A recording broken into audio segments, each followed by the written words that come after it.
Stephen Hawking's, دور حاضر کا آئنسٹائن۔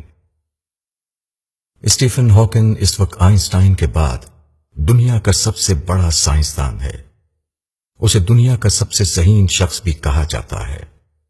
اللہ تعالیٰ نے قرآن حکیم میں 1400 سال پہلے فرمایا تھا، یہ کائنات ابھی نامکمل ہے اور دنیا میں روزانہ نئے سیارے جنم لے رہے ہیں۔ قرآن مجید کی اس تھیوری کو اسٹیفن ہاکنگ نے ثابت کیا تھا۔ اس نے کائنات میں ایک ایسا بلیک ہول دریافت کیا جس سے روزانہ نئے سیارے جنم لے رہے ہیں۔ اس نے اس بلیک ہول میں ایسی شعاعیں بھی دریافت کی جو کائنات میں بڑی بڑی تبدیلیوں کا باعث بن رہی ہیں۔ یہ شعاعیں اسٹیفن ہاکنگ کی مناسبت سے ہاکنگ ریڈیشن کہلاتی ہیں۔ وہ فزکس اور ریاضی کا ایکسپرٹ ہے اور دنیا کے تمام بڑے سائنسدان اسے اپنا گرو سمجھتے ہیں، لیکن یہ اس کی زندگی کا محض ایک پہلو ہے۔ اس کا اصل کمال اس کی بیماری ہے۔ وہ MSc تک ایک عام درمیانے درجے کا طالب علم تھا۔ اسے کھیلنے کودنے کا شوق تھا۔ وہ سائیکل چلاتا تھا، فٹ بال کھیلتا تھا، کشتی رانی کے مقابلوں میں حصہ لیتا تھا اور روزانہ 5 کلومیٹر دوڑ لگاتا تھا۔ وہ 1963 میں کیمبرج یونیورسٹی سے PhD کر رہا تھا۔ وہ ایک دن سیڑھیوں سے نیچے پھسل گیا اور اسے ہاسپٹل لے جایا گیا۔ وہاں اس کا طبی معائنہ ہوا تو پتا چلا کہ وہ دنیا کی پیچیدہ ترین بیماری موٹر نیورون ڈیزیز میں مبتلا ہے۔ یہ بیماری طبی زبان میں ALC کہلاتی ہے۔ اس بیماری کا دل سے تعلق ہوتا ہے۔ ہمارے دل پر چھوٹے چھوٹے عضلات ہوتے ہیں۔ یہ عضلات ہمارے جسم کو کنٹرول کرتے ہیں۔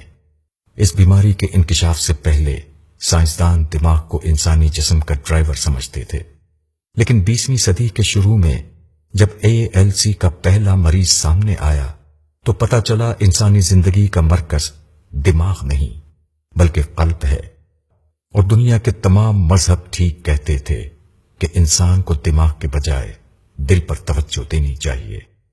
دل کے یہ عضلات موٹرز کہلاتے ہیں۔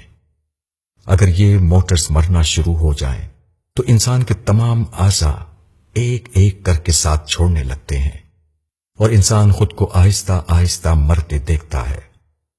ALC کے مریض کی زندگی 2 سے 3 سال کی مہمان ہوتی ہے۔ دنیا میں ابھی تک اس کا کوئی علاج دریافت نہیں ہو سکا۔ اسٹیفن ہاکنگ 21 سال کی عمر میں اس بیماری کا شکار ہوا تھا۔ سب سے پہلے اس کے ہاتھ کی انگلیاں مفلوج ہوئیں، پھر اس کے ہاتھ، پھر اس کے بازو، پھر اس کا بالائی دھڑ، پھر اس کے پاؤں، پھر اس کی ٹانگیں اور آخر میں اس کی زبان بھی اس کا ساتھ چھوڑ گئی۔ یوں وہ 1965 میں ویل چیئر تک محدود ہو گیا۔ پھر اس کی گردن دائیں جانب ڈھلکی اور دوبارہ سیدھی نہ ہو سکی۔ وہ 1974 تک خوراک اور واش روم کے لیے بھی دوسروں کا محتاج ہو گیا۔ آج اس کے پورے جسم میں صرف پلکوں میں زندگی موجود ہے۔ یہ صرف پلکیں ہلا سکتا ہے۔ ڈاکٹرز نے اسے 1974 میں گڈ بائی کہہ دیا تھا، لیکن ہاکنگ نے شکست تسلیم کرنے سے انکار کر دیا۔ اس نے زندہ رہنے، آگے بڑھنے اور اس معذوری کے باوجود دنیا کا سب سے بڑا سائنسدان بننے کا فیصلہ کیا۔ چنانچہ اس نے ویل چیئر پر کائنات کے رموز کھولنا شروع کیے تو سائنس حیران رہ گئی۔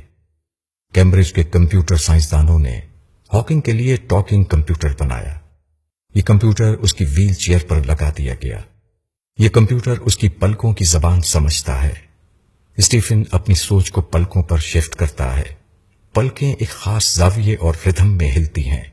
یہ ردھم لفظوں کی شکل اختیار کرتا ہے۔ یہ لفظ کمپیوٹر کی اسکرین پر ٹائپ ہوتے ہیں اور بعد ازاں اسپیکر کے ذریعے نشر ہونے لگتے ہیں۔ چنانچہ اسٹیفن ہاکنگ دنیا کا واحد شخص ہے جو اپنی پلکوں سے بولتا ہے اور پوری دنیا اس کی آواز سنتی ہے۔ اسٹیفن ہاکنگ نے پلکوں کے ذریعے اب تک بے شمار کتابیں لکھیں۔